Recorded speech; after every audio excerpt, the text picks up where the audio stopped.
이번 주제는 인공지능 변호사 한국에선 영업할 수 없다 라는 제목의 기사로 리걸테크에 대한 내용입니다. 리걸테크란 법률 서비스를 제공하는 첨단 기술들을 의미합니다.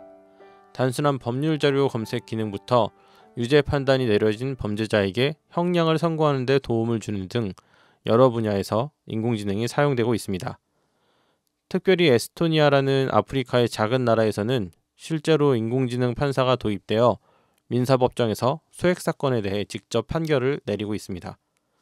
일정 기간 운영 후에 국민 투표를 통해서 지속 여부를 판단 예정이라고 합니다. 2019년 기준으로 리걸테크 분야의 글로벌 투자 규모는 1조 2천억 원을 넘었다고 합니다. 그리고 나스닥에 상장한 리걸테크 서비스 업체인 리걸줌이라는 회사의 시가총액은 6조가 넘었다고 합니다. 이렇듯 리걸테크 시장은 전 세계적으로 점점 성장하고 있습니다. 그런데 한국에서는 반대로 시장 자체가 없어질 수도 있는 위기에 처해 있습니다. 그 이유는 변호사가 아닌 자는 변호사가 아니면 할 수 없는 업무를 통해서 보수를 받거나 그 밖의 이익을 분배받아서는 안 된다 라는 변호사법과 금품 등의 대가를 받으면서 변호사를 소개해주면 안 된다라는 변호사법을 근거로 현재 변호사협회와 일부 리걸테크의 업체 간의 법적인 공방이 이뤄지고 있다고 합니다.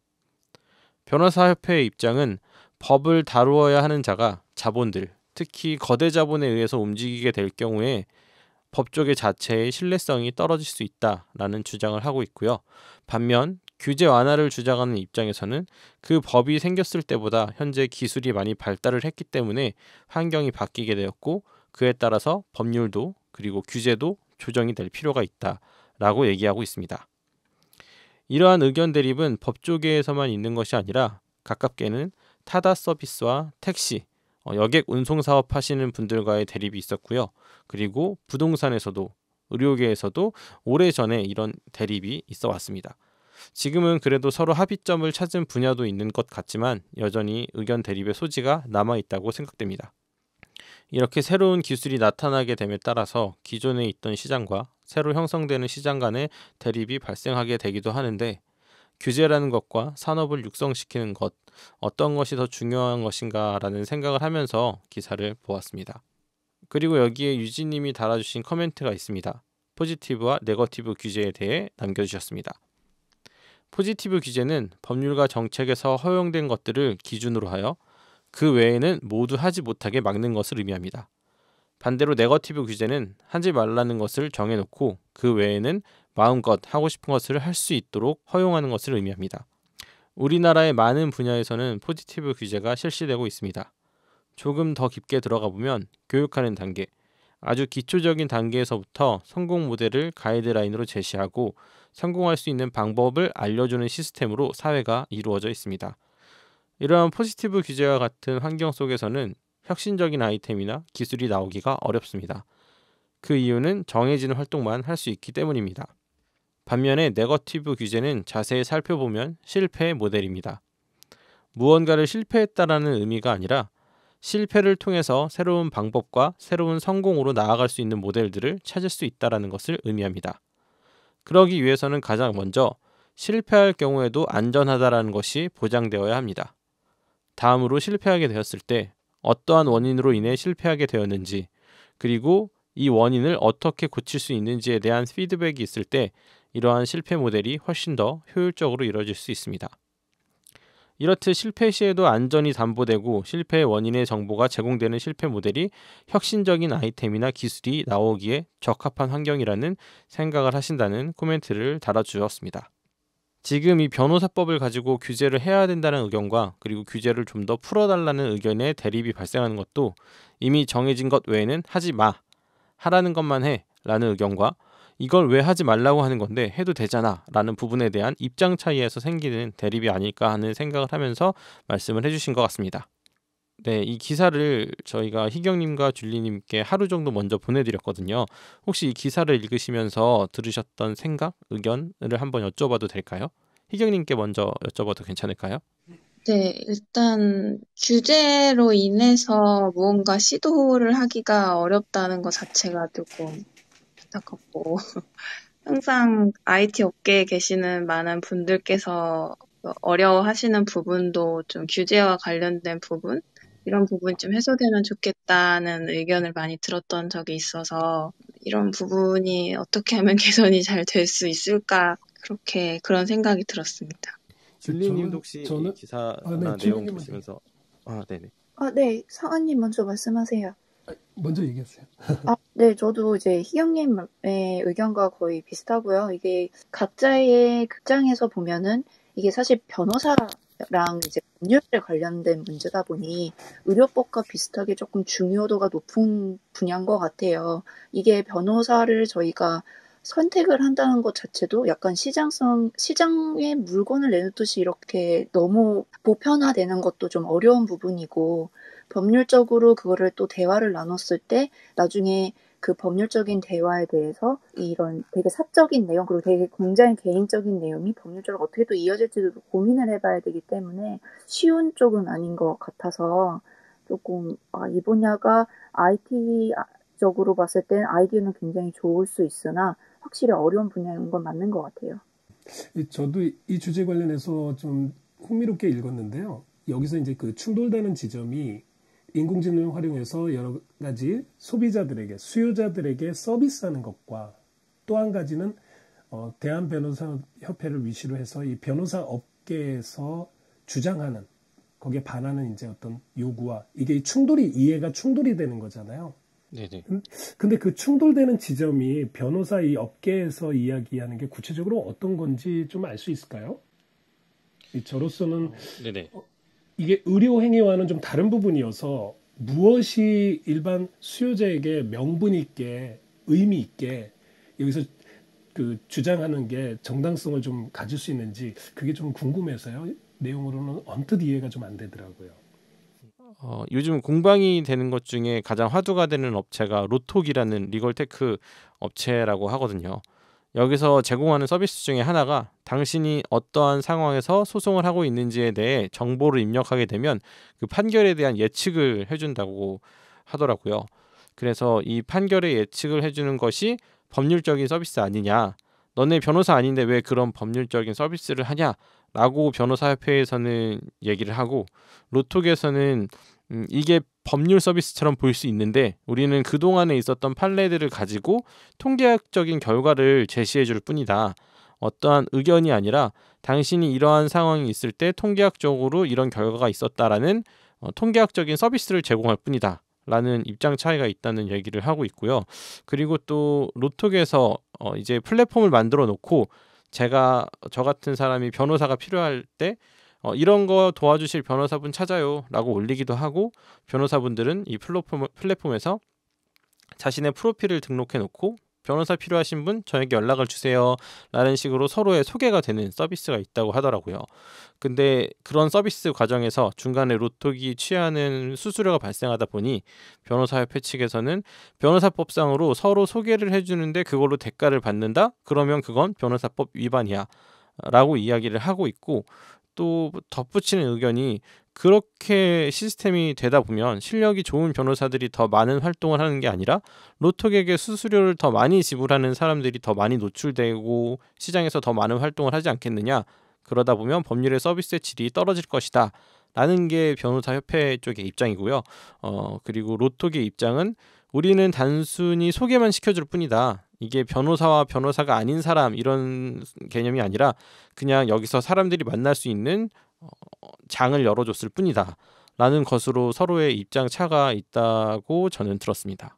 그리고 실제적으로 이거에 관련돼서 제3자의 입장에서 어느 교수님이 말씀을 하신 건데, 이 법률 서비스 영역 자체가 사용자의 입장에서, 예를 들어 제가 갑자기 변호사분을 찾아가야 될 일이 생기고 서비스를 받아야 되는 상황일 때 저는 법에 대한 정보가 거의 없으니까 법에 대한 약자가 될 수밖에 없고, 반대로 법률계 쪽에서 종사하시는 전문가분들, 변호사분이 될 수 있고 또는 기업이 될 수도 있는 분들은 법률에 대한 정보가 훨씬 많으니까 이런 정보의 비대칭이 너무 큰 영역이다. 그래서 사용자들이 합리적인 서비스를 합리적인 가격으로 접하기가 매우 어려운 산업 중에 하나여서 리걸테크의 활성화를 통해서 정보의 격차가 조금이라도 줄어든다면 조금 더 합리적인 서비스가 이루어지지 않을까 하는 제 3의 의견이 있었습니다. 저도 개인적으로는 이 의견에 훨씬 좀 동의가 되는 편이었습니다. 네, 알겠습니다. 관련해서 유진님 혹시 뭐 덧붙여서 이야기 주실 거 있을까요?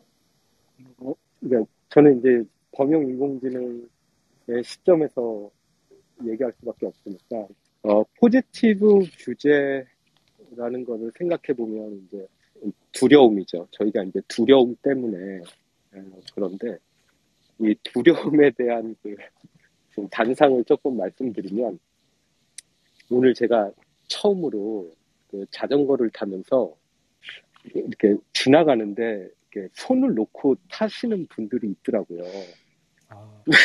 근데 너무 묘기를 부리시는 거죠? 손 띄고 탄다.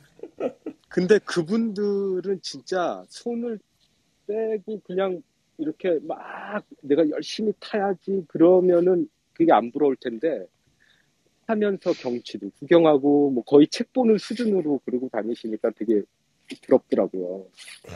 그래서 자전거의 AGI네요. 예, 그래서 제가 시도를 해보자 라고 하면서 그런 생각을 했죠. 그래서 이제 손을 놔야 되는데 어느 시점에서 놓을까? 별 이론을 다 생각해도 이론은 넘어지는 이론만 생각나고 두려움이 이제 계속 앞서는 거죠. 예, 안 되는 거죠. 나침판이 막 이렇게 흔들리는 거죠. 손을 놓게 되면은 몸이 거기에 빠른 나침판에 반응을 못 하는 거죠. 근데 그거를 또 이게 웃긴 게 뭐냐면 이론으로는 배울 수가 없는 거예요. 하다 보니까 결국에는 손을 놨는데 어떻게 놓게 됐냐면 이 나침판이 흔들릴 때 실제로 몸에 빌트인이 돼 있더라고요. 몸이 반응을 하면서 그렇죠. 반응을 하면서 중심을 이렇게 잡으려고 하죠, 몸이. 경험을 통해서 배우더라고요. 학습은 경험을 통해서 배우는 흉이 맞았네 막 이러면서 했는데 결국에는 나침판이 없어진 거죠. 그러니까 몸이 합을 이룬 거죠. 이제 흔들립니다. 그러면서 이제 이게 우리가 포지티브 규제는 우리가 엘리트가 필요했고 우리가 빠른 성장을 위해서. 근데 이제 한국이 국민이 성숙했고 더 자유롭게 우리가 할 수 있는 환경을 좀 만들어줘야 되지 않나. 이제 포지티브 규제에서 네거티브 규제로 간다는 건 진짜 선진국형 모델이라고 생각을 하거든요. 근데 선진국형 모델이라고 생각하는데 제가 이걸 언제 생각해 봤냐면 8개월 전에 제 스승님이 저한테 나 일론 머스크랑 얘기하러 가 이러더라고요. 그래서 뭘 얘기할 건데 그러니까 슬라이드 2장이야 이러더라고요. 그래서 한 장을 봤더니 약 인공지능이랑 강 인공지능을 구분한 거가 슬라이드 하나고 또 하나가 무슨 말씀을 하셨냐면 성공 모델이랑 실패 모델에 대해서 구분 짓는 문장을 쓰셨대요. 그래서 성공 모델은 sustain legacy라는 말을 써서 현재 있는 엘리트들 sustain legacy가 뭐죠? 레가시가 엘리트잖아요. 그러니까 엘리트가 지속되는 정체된 현상을 얘기를 하셨고 그 다음에 이제 실패 모델을 얘기하면서 실패 모델은 혁신을 야기한다 이렇게 쓰셨어요. 이제 그거를 이제 이게 무슨 내용인데 그러니까 지금 그 스페이스X가 계속 실패하는 이 무한 사이클 그 얘기하는 거야 이렇게 말씀을 하시더라고요. 그래서 저한테 숙제를 내줬어요. 그거에 대해서 한번 설명해 보라고 이야기했어요. 그때 제가 한번 쓴 게 있어서 이때 읽어보라고 쓴 것 같아요. 제가 한번 읽어볼게요. 그러니까 숙제가 뭐였냐면 성공 모델은 레가시에 정체되고 실패 모델은 이노베이션을 촉진한다. 풀어서 설명을 주셔야지 이해할 것 같아요. 예. 요게 이제 요 말을 풀어서 이제 스승님이 자기한테 오히려 설명하라 그럴 때 제가 설명한 내용이에요. 네. 현재 디지털 산업의 패러다임은 성공을 위한 디자인에 몰두되어 있다고 합니다. 성공 시에는 가시적인 화려함이 있지만 예외 상황이 나타나면 다시 디자인을 개조해야 하는 무한 반복의 패칭 시스템 속에서 디지털 생태계가 이루어져 있습니다. 마치 정부가 포지티브 규제를 하는 것과 같이 법률과 정책에서 허용된 것만 나열하고 그 안에서 성공 모델을 제안합니다. 어노멀리가 나타나면 규제를 수정하기에 바쁘죠. 결국에는 혁신가보다 법을 잘 아는 사람이 대우받고 성공하는 아이러니를 연출하기도 합니다.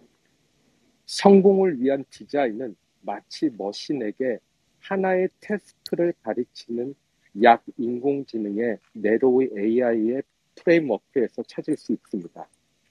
특정한 한 가지 목표, 고양이 인식이나 문 여닫기 등 이게 성취되도록 머신러닝이 됩니다. 성공 모델에서는 수백만 가지의 예외 상황, 즉 실패 경우의 수가 고려돼야 하는데 이를 모델로 모두 정의하는 것은 불가능에 가깝습니다.